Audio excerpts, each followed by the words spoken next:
12 a barre tatuato sul braccio e si domanda che prezzo avrà rimanere se stesso.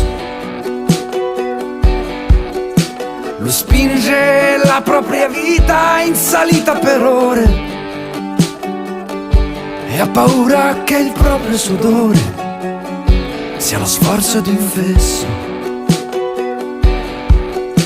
La cima pare sempre un po' più in su e il sole brucia chi sta fermo.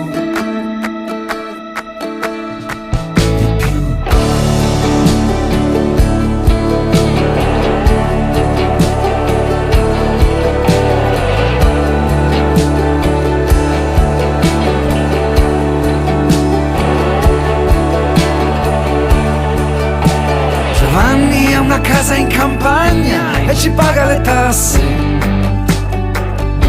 Bastasse un ossequio e un dovere civile per sembrare di Marte. Lui esce di casa al mattino che i figli dormono ancora e quando torna distrutto la sera sono già a letto da un'ora. La cima pare sempre